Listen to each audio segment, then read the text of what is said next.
Counting రోజు మరి parliament నియోజకవర్గ ప్రజలు మరి కాంగ్రెస్ పార్టీ అభ్యర్థి అయిన నన్ను సురేష్ షెట్కర్ను మరి అందరి సహకారంతో జైరాబాద్ నియోజకవర్గంలో ఉన్న 7 నియోజకవర్గాల మరి నాయకులకు మంత్రి దామోదర్ గారికి మరి పెద్దలు మా చంద్రశేఖరరావు గారికి అక్కడ సంజీవ్ రెడ్డి గారికి మదన్ మోహన్ రావు గారు లక్ష్మీకాంతరావు గారు మరి మా సీనియర్ నాయకులు షబీర్ అలీ గారికి మరి రవీందర్ రెడ్డి గారికి మరి బాలరాజ్ గారికి మరి అదే కూడా సుభాష్ రెడ్డి గారు దాంతోపాటు గిరిధర్ రెడ్డి గారు అదే కాకుండా చాలామంది మన ముఖ్య నాయకులు ప్రతి మండలంలో ఉన్న ముఖ్య నాయకులందరూ కూడా పెద్ద ఎత్తున ఈరోజు కార్యకర్తలకు అందరికీ నేను అభినందనలు చెప్తా ఉన్నాను.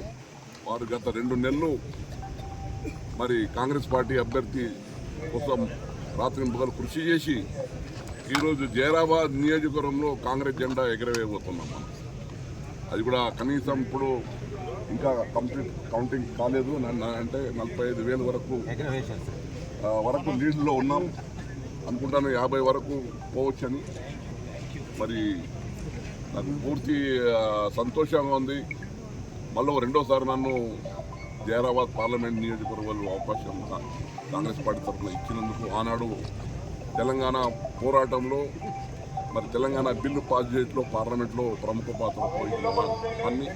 మరి మా ముఖ్యమంత్రి రేవంత్ రెడ్డి గారి ఆధ్వర్యంలో ఈ విజయం అంటే మా రాష్ట్ర ముఖ్యమంత్రి రేవంత్ రెడ్డి గారు వారి నాయకత్వంలో మరి ఒక దిశ వారి గురించి మమ్మల్ని అభ్యర్థిగా మన రాహుల్ గాంధీ గారు, ఖర్గే గారు, సోనియా గాంధీ గారు ఆశీర్వాదంతో మరి నన్ను అభ్యర్థిగా అవకాశం ఇవ్వడం, వారందరి సహకారంతో జిల్లాలో ఉన్న మా ముఖ్య నాయకులందరూ కూడా మరి సహకారం ఇవ్వడం, దాంతోపాటు ప్రతి కార్యకర్త జైరాబాద్ నియోజకవర్గం ప్రతి కాంగ్రెస్ కార్యకర్తకు నేను పాదాభినందన చేస్తా ఉన్నాను.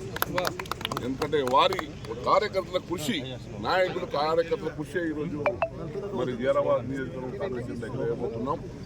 మరి తప్పకుండా మా కేంద్రంలో కూడా మీరు చూసినారు, ఎగ్జిట్ పోల్లో ఏమన్నారు, మొత్తం 400 క్రాస్ అవుతున్నది ఎన్డీఏ. కానీ చూస్తున్నాం పోటాపోటీగా ఈరోజు నిజమైన రిజల్ట్ మన కళ్ళకు కనిపిస్తూ ఉన్నాయి. అవసరం పడితే రేపు కేంద్రంలో కూడా మా ఇండియా కూటమి రాహుల్ గాంధీ ఆధ్వర్యంలో మరి రాహుల్ గాంధీ ప్రధానిగా కూడా వచ్చే అవకాశాలు కూడా ఉన్నాయని కూడా మన కళ్ళకు కనిపిస్తా ఉంది. కాంగ్రెస్ పార్టీ నా విజయానికి